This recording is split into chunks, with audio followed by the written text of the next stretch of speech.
Hello everybody, it's Fufu here, and today we're going to be looking at what is the weakest move in Pokemon. That's not taking into account the Pokemon using the move, only the base power of the moves themselves. So you get thinking about what you think it's going to be. First off, I just want to say we're looking at the damaging moves only. We're not looking at any status moves or anything like that. So it's only going to be the damaging moves, because status effects, they are kind of more subjective. Some people would say some are more powerful than others. We need an objective measure, and so we're looking at damaging moves. What is the weakest damaging move there is? By the same logic, that means I'm not going to be taking into account damageless moves that don't do anything or seem to be just completely damageless. So that's what I'm saying. I'm saying this because of obviously Magikarp's Splash is not going to be here. That's not a damaging move, and we can't really compare it against other things, especially now that it's got a Z move that's actually kind of useful when it gets the attack boost. It's pretty good, and the other ones like Hold Hands and Celebrate and Happy Hour, whatever, those ones we're not going to be considering. It's only damaging moves. So let's get into it. First off, I'm going to consider some exceptions, and by those I mean set damage moves. These are moves without a base power, so I don't really feel like we should be comparing these either, but they are good to note because actually some of these could be the weakest moves out there. So there are some set damaging moves like Sonic Boom that always does 20 damage, Dragon Rage that always does 40, but the ones to really think about are Seismic Toss and Nightshade. These do damage dependent on the user's level, and if you have a level 1 Pokemon going for one of these moves, they will be doing 1 damage, which is pretty darn weak. But as I say, this is a set damage move. It's not a base power, so it's not really comparing like with like.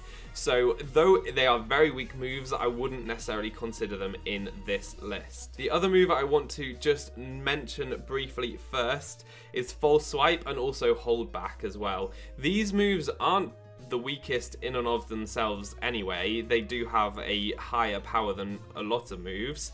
But if the opponent is on 1 HP, these damaging moves will do 0 damage, and that is just how they work. That's their mechanic. It helps you catch Pokemon, and I don't think that really counts either, because it's not that they don't have a decent base power, it's because they're just programmed not to KO that Pokemon. So I don't think that counts either. So those are the exceptions, and if you thought of any of them, well done, because those ones are kind of finding the loopholes in this whole thing. But we'll get on with moves with the base power that is the lowest. So let's think about what are the weakest moves. And some of the early route moves may come to mind. Some of the weak Pokemon that you get right at the beginning of the game, they have some pretty weak moves. So you might be thinking of stuff like Tackle and Pound and Scratch and stuff, but they aren't actually the weakest moves out there. There are some that are a lot weaker. You can think of some of the multi-hit moves that with each hit that has a very low base power. So for example, with those you could have Fury Attack and Barrage. These ones hit multiple times, but each hit only is base 15 power, which is very low. But because they hit multiple times, you're at least going to hit twice, which means that overall it's base 30 power really. So I would say that these don't count. If you are thinking of early route moves though, you might think of Poison Sting, which is a weak poison type move, and it is able to poison. Little Weedle, right back in Red and Blue, was able to use this move. It's quite a weak move, but if it does poison, it's pretty annoying. Anyway, that's quite a weak base power. Base 15 is quite low. Other moves that have a low base power like that are Wrap and Bind, the ones that catch you. These ones are low base power, but they deal more damage at the end of the turn. But that low base power of base 15 is pretty low. It's not the lowest though. It is not the lowest. There are 2 moves with a base power of 10, and one of those is Triple Kick. For the same reason as Fury Attack, I'm not going to count that one, because Triple Kick, it hits with a base power of 10 on the first hit, but it hits potentially 2 more times with even more power. So I don't think that one counts at all, but the other one definitely does, and that is Constrict.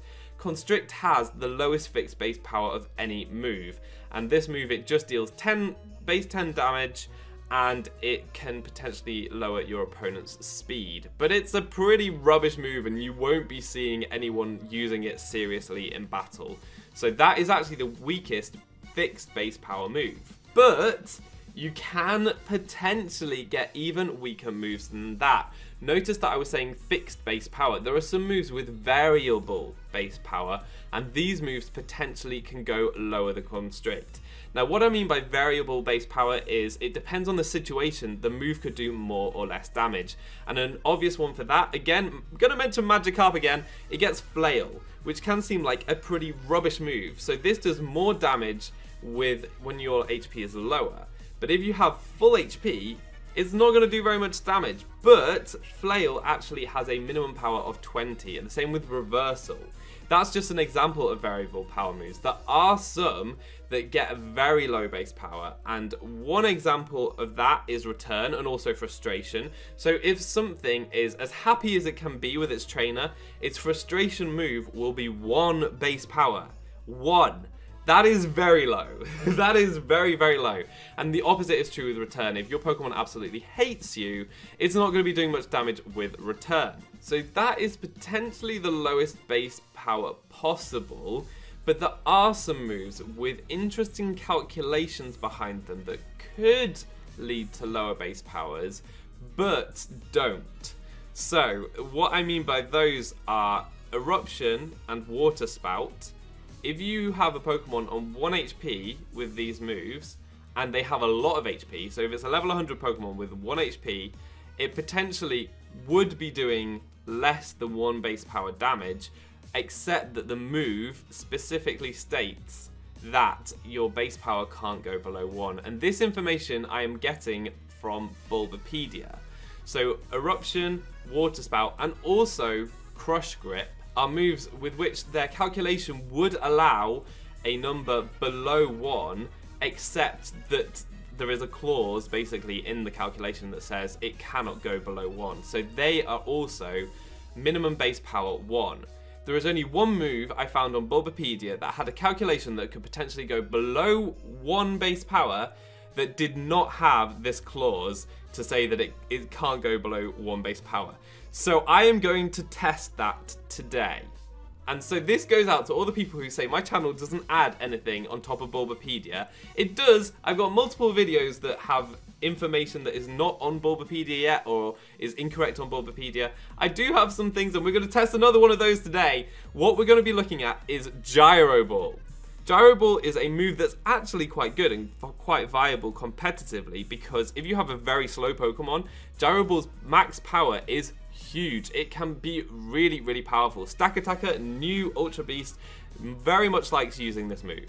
But one of the fastest Pokemon in the game also learns this move, and that is Electrode. Electrode has a blistering speed, and if it hits something with a very low speed, this attack could have an extremely low base power. So what we're doing today is testing a Choice Scarf Electrode hitting an Iron Ball Munchlax with Gyro Ball, and I'm going to compare it against Return. My Electrode absolutely hates me. It's a very sad but very fast ball, and we're going to see if Return does more damage than Gyro Ball, because Gyro Ball's power could potentially be less than 1, so it could be less than Return. So that is what we're testing today, so let's get into the battle. Okay, so we are going to get things set up here. We've got my very fast, very sad Electrode that's going to use Return and Gyro Ball on Munchlax. But what I have to do first is, because the damage numbers we're going to be dealing with are going to be so low, because it's a very low base power moves, I want to exaggerate those differences. So if there is any difference between Gyro Ball and Return's base power, though, we can really see those. So what I'm first going to do is reduce Munchlax's defense down as much as possible so that we can see any differences between the power of the two moves. So I'm going to screech it until it's got -6 defense, and at the same time I'll reduce its speed as much as possible so that we can get that lowest base power Gyro Ball possible to see if it can go below that 1 base power. So bear with me as I do that.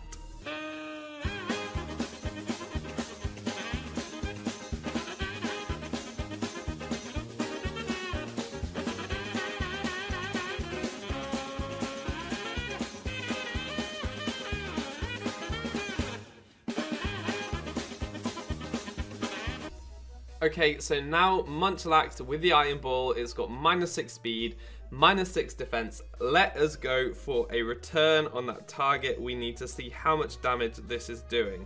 And we'll just go for some other moves because it doesn't really matter. But yeah, we need to see how much return is doing before we see if Gyro Ball can do even less damage than return does. So here is the very weak return. And it does 2 damage. 2. That is all at -6. That's a 1 base power move from a pretty weak Electro. So, can Gyro Ball do even less? It needs to do 1 damage. Can it do just one damage, or is it going to have? Is it going to be the same case as the other moves that I talked about, where they are basically capped at the lowest? I say capped, it's like troughed instead, doesn't it? The lowest base power it can be is 1. We're going to work this out. We're going to see. Add to the collective knowledge on Bulbapedia and see if Gyro Ball's base power cannot go below 1. But we will see.